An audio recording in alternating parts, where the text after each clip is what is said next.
नमस्कार दोस्तों, स्वागत है आप सभी को आपके अपने इस यूट्यूब चैनल एग्जाम टारगेट में। दोस्तों आज हम रीजनिंग प्रैक्टिस सेट के इंपॉर्टेंट क्वेश्चन लेके आए हैं जो आपके एग्जाम के लिए बहुत ही इंपॉर्टेंट होने वाले हैं। तो दोस्तों चलते हैं आज के प्रैक्टिस सेट को स्टार्ट करते हैं और आप लोग वीडियो में अंत तक बने रहिएगा। चलते हैं पहले क्वेश्चन को देखेंगे। दिया है निम्नलिखित प्रश्न में लुप्त संख्या को ज्ञात कीजिए। यहाँ पे लुप्त पद दिया है, इसी को ज्ञात करना। तो दोस्तों देखेंगे यहाँ पे 4, 6, 9 से यहाँ पे 38 कैसे लिखा गया। उसी प्रकार दोस्तों देखेंगे यहाँ पे 8, 9, 11 से 56 कैसे लिखा गया। उसी प्रकार दोस्तों देखेंगे यहाँ पे 12, 13, 11 से यहाँ पे क्वेश्चन मार्क के साथ क्या लिखा जाएगा। तो दोस्तों देखेंगे यहाँ पे 4, 6, 9 से यहाँ पे 38 कैसे है। तो दोस्तों देखेंगे यहाँ पे 4 है। अगर हम यहाँ पे 4 में 6 को जोड़ देंगे तो यहाँ पे हो जाएगा 10। अब दोस्तों देखेंगे यहाँ पे 10 में अगर हम 9 को जोड़ेंगे तो यहाँ पे हो जाएगा 19। लेकिन दोस्तों देखेंगे यहाँ पे 38 है। तो दोस्तों देखेंगे यहाँ पे 19 से हमें 38 लाना। दोस्तों अगर यहाँ पे हम 2 से गुणा कर देंगे तो यहाँ पे 38 हो जाएगा। 38 देखेंगे यहाँ पे दिया गया। उसी प्रकार दोस्तों देखेंगे यहाँ पे 8, 9, 11। अगर दोस्तों देखेंगे यहाँ पे 8, 9, 11 को जोड़ेंगे तो यहाँ पे क्या होगा। तो यहाँ पे दोस्तों देखेंगे यहाँ पे 11 है और 11 में 9 को जोड़ेंगे तो यहाँ पे हो जाएगा 20। 20 में दोस्तों 8 को जोड़ देंगे तो यहाँ पे हो जाएगा 28। 28 में अगर दोस्तों हम 2 से गुणा कर देंगे तो यहाँ पे हो जाएगा 56। 56 देखेंगे यहाँ पे दिया गया। उसी प्रकार दोस्तों देखेंगे यहाँ पे दिया है 12, 11, 13। अब दोस्तों देखेंगे यहाँ पे 12 और 11, उसके बाद दोस्तों यहाँ पे 13 को जोड़ेंगे तो यहाँ पे हो जाएगा। यहाँ पे दोस्तों 12, 11, 13 को जोड़ेंगे आपस में तो यहाँ पे हो जाएगा 36। अब दोस्तों अगर हम 36 में 2 से गुणा कर देंगे तो यहाँ पे हो जाएगा 72। 72 देखेंगे दोस्तों ऑप्शन ए में दिया है। तो इस क्वेश्चन का राइट आंसर ऑप्शन ए हो जाएगा। चलते हैं अगले क्वेश्चन को देखेंगे। दिया है नीचे दिए गए विकल्पों में से संबंधित संख्या को चुनिए। यहाँ पे क्वेश्चन मार्क की वैल्यू को हमें ज्ञात करना। तो दोस्तों देखेंगे यहाँ पे दिया है पैमाना का संबंध लंबाई से, उसी प्रकार सिस्मोग्राफी का संबंध क्वेश्चन मार्क के साथ क्या होगा। दोस्तों देखेंगे यहाँ पे पैमाना से लंबाई दिया गया। तो उसी प्रकार दोस्तों देखेंगे यहाँ पे सिस्मोग्राफी से क्वेश्चन मार्क के साथ क्या लिखा जाएगा। तो यहाँ पे दोस्तों देखेंगे हम दोस्तों लंबाई को, यहाँ पे पैमाना है, पैमाना दोस्तों हम लंबाई को मापने के लिए करते हैं। तो उसी प्रकार दोस्तों सिस्मोग्राफी से हम भूकंप को नापते हैं। तो भूकंप देखेंगे ऑप्शन बी में है। तो इस क्वेश्चन का राइट आंसर ऑप्शन बी हो जाएगा। चलते हैं अगले क्वेश्चन को देखेंगे। दिया है निम्नलिखित श्रृंखला श्रेणी में असंगत ज्ञात कीजिए। दोस्तों देखेंगे यहाँ पे दिया है 30, 27, 36, 45, 72। दोस्तों इसमें से हमें असंगत को ज्ञात करना। तो दोस्तों देखेंगे इसे कैसे ज्ञात किया जाएगा। यहाँ पे देखेंगे 30 है, 27 है, 36, 45, 72। दोस्तों देखेंगे इसे कैसे लिखा गया। तो यहाँ पे दोस्तों देखेंगे यहाँ पे 30 है। अगर यहाँ पे दोस्तों ध्यान से देखेंगे अगर हम 3 और 0 को आपस में जोड़ेंगे तो यहाँ पे हो जाएगा 3। उसके बाद दोस्तों देखेंगे यहाँ पे 27 है। तो दोस्तों देखेंगे यहाँ पे अगर 2 और 7 को आपस में जोड़ेंगे तो यहाँ पे हो जाएगा 9। अब उसी प्रकार दोस्तों देखेंगे यहाँ पे 36 है। तो यहाँ पे दोस्तों देखेंगे यहाँ पे 3 और 6 को आपस में जोड़ेंगे तो यहाँ पे भी हो जाएगा 9। उसी प्रकार देखेंगे यहाँ पे 45 है। तो यहाँ पे देखेंगे यहाँ पे 4 और 5 को आपस में जोड़ेंगे तो यहाँ पे हो जाएगा 9। उसी प्रकार दोस्तों देखेंगे यहाँ पे 72 है। अगर हम यहाँ पे 7 और 2 को आपस में जोड़ेंगे तो यहाँ पे हो जाएगा 9।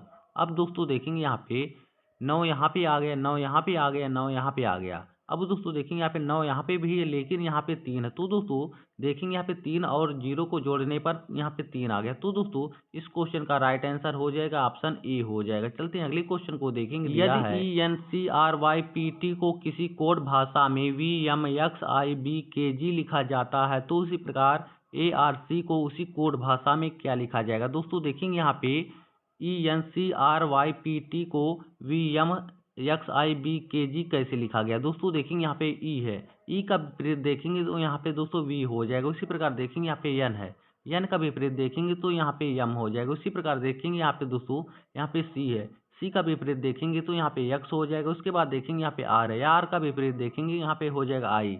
अब दोस्तों देखेंगे यहाँ पे वाई है, वाई का विपरीत देखेंगे यहाँ पे हो जाएगा बी। उसके बाद यहाँ पे देखेंगे पी है, पी का विपरीत देखेंगे तो यहाँ पे के हो जाएगा। अब दोस्तों देखेंगे यहाँ पे टी है, टी का विपरीत देखेंगे तो यहाँ पे हो जाएगा जी। दोस्तों उसी प्रकार देखेंगे यहाँ पे हमें ए आर सी का विपरीत देखेंगे दोस्तों क्या होगा। तो देखेंगे यहाँ पे ए है, ए का विपरीत देखेंगे तो यहाँ पे हो जाएगा जेड। उसके बाद देखेंगे यहाँ पे आर है, आर का विपरीत देखेंगे तो यहाँ पे हो जाएगा आई। अब यहाँ पे देखेंगे यहाँ पे सी है, सी का विपरीत देखेंगे तो यहाँ पे हो जाएगा एक्स। देखेंगे जेड आई एक्स देखेंगे किस ऑप्शन में, तो देखेंगे ऑप्शन बी में दिया। तो इस क्वेश्चन का राइट आंसर ऑप्शन बी हो जाएगा। चलते हैं अगले क्वेश्चन को देखेंगे। दिया है राजीव दक्षिण की ओर चल रहा है, वह 2 बार बाईं ओर मुड़ता है, फिर वह बाईं ओर मुड़ता है, तो उसका मुख किस दिशा में होगा। दोस्तों देखेंगे हमारा दिशा का क्वेश्चन, इसे कैसे सॉल्व किया जाएगा। यहाँ पे दोस्तों देखेंगे अगर इस प्रकार से कर लेंगे तो ऊपर हमारा उत्तर दिशा होता है और नीचे हमारा दक्षिण होता है।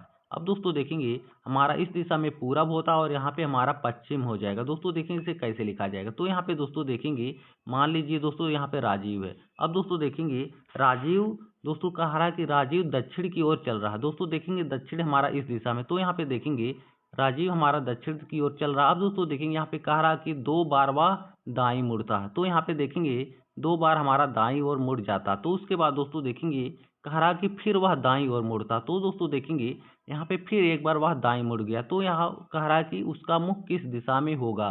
दोस्तों देखेंगे इसका मुंह देखेंगे किस दिशा में हो जाएगा। दोस्तों देखेंगे मान लीजिए यहाँ पे है।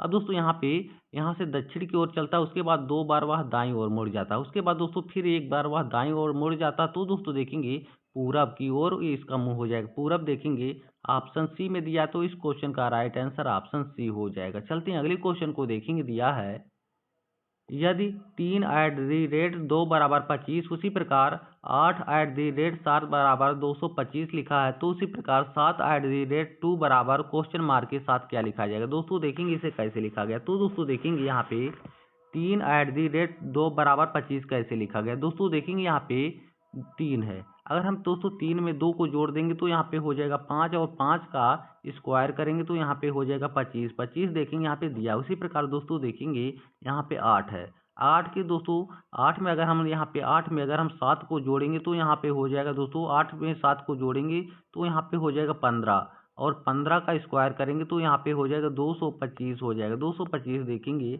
यहाँ पे दिया। उसी प्रकार दोस्तों देखेंगे यहाँ पे 7 और यहाँ पे 2 है, अगर हम यहाँ पे 7 में 2 को जोड़ेंगे तो यहाँ पे हो जाएगा दोस्तों 9, 9 का स्क्वायर करेंगे तो यहाँ पे 9 9 81, 81 देखेंगे ऑप्शन डी में है, तो इस क्वेश्चन का राइट आंसर ऑप्शन डी हो जाएगा। चलते हैं दोस्तों अगले क्वेश्चन को देखेंगे। दिया है नीचे दी गई श्रृंखला श्रेणी को ज्ञात कीजिए। दोस्तों यहाँ पे क्वेश्चन मार्क की वैल्यू को हमें ज्ञात करना, तो दोस्तों देखेंगे इसे कैसे लिखा जाएगा। यहाँ पे देखेंगे बी सी, या फिर उसके बाद देखेंगे यहाँ पे सी डी जी है, उसके बाद देखेंगे यहाँ पे डी ई एच है। दोस्तों देखेंगे इसे कैसे लिखा गया। तो यहाँ पे देखेंगे यहाँ पे बी है, बी में अगर दोस्तों एक जोड़ देंगे तो यहाँ पे सी हो जाएगा। उसी प्रकार देखेंगे यहाँ पे सी है, अगर हम दोस्तों सी में एक जोड़ देंगे तो यहाँ पे डी हो जाएगा। उसी प्रकार दोस्तों देखेंगे यहाँ पे ई है, यहाँ पे दोस्तों यफ है, अगर यफ में अगर हम एक जोड़ेंगे तो यहाँ पे हो जाएगा जी। उसी प्रकार दोस्तों देखेंगे यहाँ पे सी है, अगर हम सी में एक जोड़ेंगे तो यहाँ पे डी हो जाएगा, और डी में एक जोड़ेंगे तो यहाँ पे हो जाएगा ई।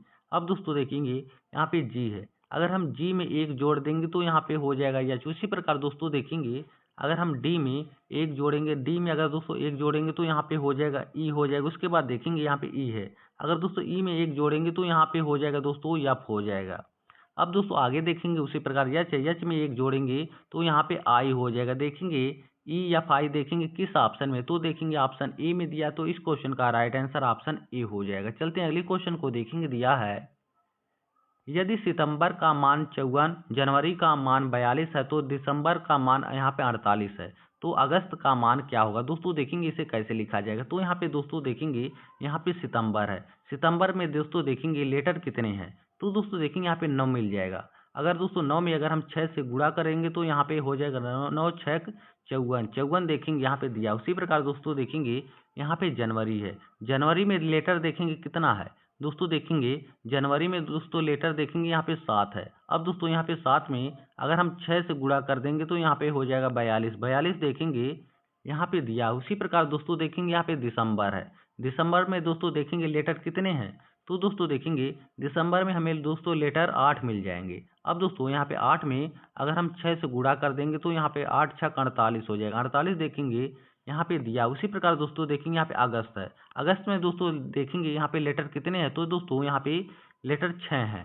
अब दोस्तों यहाँ पे 6 में अगर हम 6 से गुणा कर देंगे तो यहाँ पे हो जाएगा 36, 36 देखेंगे किस ऑप्शन में, दोस्तों देखेंगे ऑप्शन डी में दिया, तो इस क्वेश्चन का राइट आंसर ऑप्शन डी हो जाएगा। चलते हैं अगले क्वेश्चन को देखेंगे। दिया है निम्नलिखित प्रश्न आकृति में एक्स वाई रेखा प्रतिबिंब बताइए। दोस्तों देखेंगे यहाँ पे एक्स वाई रेखा पर एक दर्पण है, दर्पण के सामने एक आकृति तो देखेंगे दोस्तों किस तरीके से यहाँ पे होगा। तो यहाँ पे दोस्तों देखेंगे यहाँ पे जड़ है, जड़ को दोस्तों देखेंगे कुछ हमारा इस तरीके से हो जाएगा दर्पण के सामने, लेकिन दोस्तों देखेंगे जड़ हमारा दोस्तों सेम उसी तरीके से यहाँ पे लिखा गया, तो हमारा ऑप्शन ए गलत हो जाएगा। अब दोस्तों देखेंगे यहाँ पे जड़ है, जड़ दोस्तों देखेंगे यहाँ पे भी हमारा सेम उसी तरीके से, तो हमारा यहाँ भी गलत हो जाएगा। अब यहाँ पे देखेंगे यहाँ पे जड़ देखेंगे, जड़ दोस्तों देखेंगे यहाँ पे भी सेम उसी तरीके से, तो यहाँ भी हमारा गलत हो जाएगा। तो दोस्तों इस क्वेश्चन का राइट आंसर हो जाएगा ऑप्शन डी हो जाएगा। चलते हैं अगले क्वेश्चन को देखेंगे। दिया है निम्नलिखित में वृत्तों की संख्या को ज्ञात कीजिए। दोस्तों यहाँ पे हमें वृत्तों की संख्या को ज्ञात करना, तो दोस्तों देखेंगे